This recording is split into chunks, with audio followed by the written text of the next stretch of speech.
السلام عليكم ورحمة الله وبركاته. عاملين ايه؟ يا رب تكونوا بخير. اللهم صل وسلم وبارك عليك يا حبيبي يا رسول الله، وحشني جدا جدا. هنعمل ايه يا ام امنية النهاردة؟ انا كده هقول لكم على اسهل طريقة نعمل بيها كده شوية صلصة محترمين. لقيت كده الطماطم شكلها جميل زي ما انتم شايفين كده، جبت كمية نزلها بقى كده كلها هي مش مستوية على فكرة، نزلها كده في الحوض. تمام، نغسلها غسلة محترمة. هقول لكم طبعا على اسرع طريقة كده نعمل بيها ايه الصلصة في ثواني. طبعا هنضف العناقيد دي، شايفين عاملة ازاي؟ طماطم الايام دي حمرا كده وشكلها حلو. طبعا هغسلها كويس. تمام، معايا حلة كبيرة اهي. هبدأ اغسل واشيل العنقود ده اللي فيها. تمام، وكده يعني طبعا كل واحدة امسكها كده اغسلها تحت المية كويس، يبقى فيها رملة، واقوم كده ايه رميها فوق في الحلة. تمام، نغسلها بقى ونرجع مع بعض تاني. حبايب قلبي غسلتها طبعا غسلة محترمة. وما نتكلش ان احنا بننزل مية كده بس على الحاجة، لا لازم نمسكها بايدينا كده نغسلها كويس. تمام، معايا بقى كده مج او شوب كده من المية، هنزل بيه واسيبها. كل الطماطم دي هتلاقيها نزلت مية، ولما صلي على النبي نزلت كده لتحت.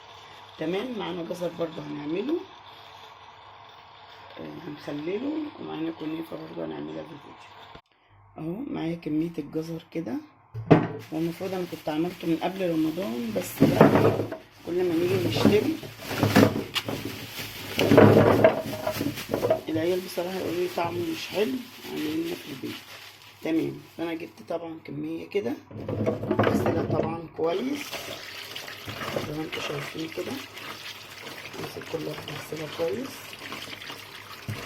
وهبدأ بقى اقعد برضه اقطعه، وهقول لكم ان شاء الله على اسهل طريقه برضه نخلي بيها الجزر. كل الولاد بيحبوه جنب الاكل كمخلل يعني. الحاجات دي كلها كنت بعملها، بس الظروف تعبت كده شويه، على قد ما بقدر يعني بجيب الحاجه بعملها. يلا بينا نغسله بقى ونرجع تاني عشان الفيديو ما يطولش. حبايبي الغاليين، طبعا الطماطم اهي قدامكم بتغلي، بصوا نزلت ازاي. وهنا بقى الجزر عملته طبعا عشان ما تهدريش منه كميه. قشريه كده بالسكينه، يعني خربشيه كده بالسكينه، او بيقولوا عليها ايه، قشريه يعني بالسكينه. اعملي بقى التقطيعه اللي انت حباها. انا عملت التقطيعه دي كده زي ما بنشتريه، وما نعملوش رفيع، نعمله مليان شويه. طبعا شطفته بعد ما قطعته. اعمل كده كميه من الملح وادبله كده فيها شويه، وبعد كده اشطفه تاني. تمام اهو، وهبدأ اغليله ميه.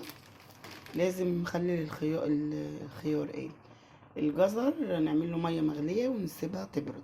تمام، انا طبعا هقلب الكلام ده كله. معلقه.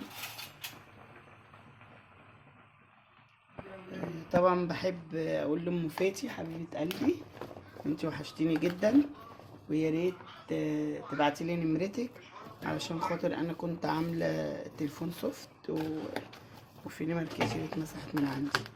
تمام كده، انا قطعت التقطيعه اهي زي ما انتم شايفين. تقدري بقى تقطعي التقطيعه اللي انت عايزاها واللي انت حباها. تمام، طبعا انا هقلبه حلو بعد ما اقفل معاكم، عشان كده ايه مش متقلب كويس. ودي الكنافه اهي. رمضان في مصر حاجه تانية، والستات مفرومين. دي كنافه اللي هي البلدي، مش الآلي يعني. دي زوجي بيحبها، هعملها دلوقتي نعملها ان شاء الله مع بعض. يا حبايب قلبي، سيحت السمنه كده. اعملي الماده الدهنيه اللي انت حباها. انا عملت ميكس كده من السمنه البلدي على شويه جولدن ميكس. اهم حاجه بقى ندهن كده الصينيه بتاعتنا حبه سمنه كده ايه محترمين. تمام، اهم حاجه بقى في الكنافه، عايزه اي كنافه تطلع معاكي جميله ولونها حلو، اديها سمنه كده ايه حلوه. اهم حاجه طبعا نعمل الصينيه كده بسمنه كتير زي ما احنا شايفين. تمام. وهبدا انزل بقى بكميه السمنه دي كده كلها على الكنافه. تمام اهو، الطريقه يعني العاديه خالص. ولو حسيت ان هي عايزه بعد ما احطها في الصينيه ببدا اسيح لها شويه تاني واحطها، مفيش ادنى مشكله. تمام. اقلبها بقى كلها ببعضها. طبعا ماسكه التليفون انا مش عارفه اقلب. تمام. هعمل طبعا بايديا. وحضرت هنا كده شويه سكر في طبق عشان ممسكش برطمان السكر اعمله سمنه، فحضرت شويه كده برضو قبل ايه. دي طبعا مش بنحشيها، احنا بنعملها ساده كده، واللي حابب يعمل باللبن منها يعمل، واللي حابب ياكلها كده سخنه من غير اي مكسرات. انا عيالي ما بيحبوش فيها اي مكسرات، سواء دي او التانية بعملها بقى بالكريمه او بالقشطه الكدابه، انما دي بتتعمل كده ساده. يلا بينا. طيب قلبي الغاليين، عملتها كده بالمنظر الجميل ده، رشيت لها شويه سمنه كمان. تمام. هي الكنافه دي بيبان فيها السمنه اكتر من التانية. طبعا حطيتها كده على عين زي ما انتم شايفين.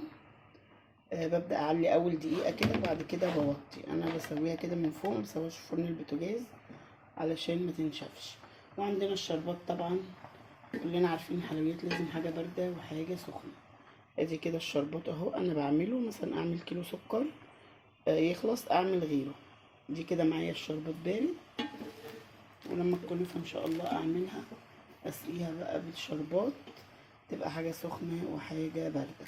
حطيتها طبعا في الارض عشان مش هملكها على الرخامه، وبدات اضغط عليها كويس كده من الجوانب علشان خاطر ايه تتضغط كويس معايا.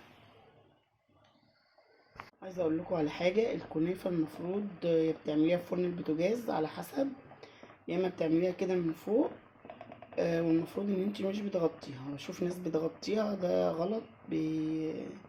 بينزل عليها البخار وبتعجن وبتبقى مش حلوه. كنافه ما بتتغطاش خالص وهي بتستوي. حبايب قلبي الغاليين، خلاص كده بصوا الصلصه.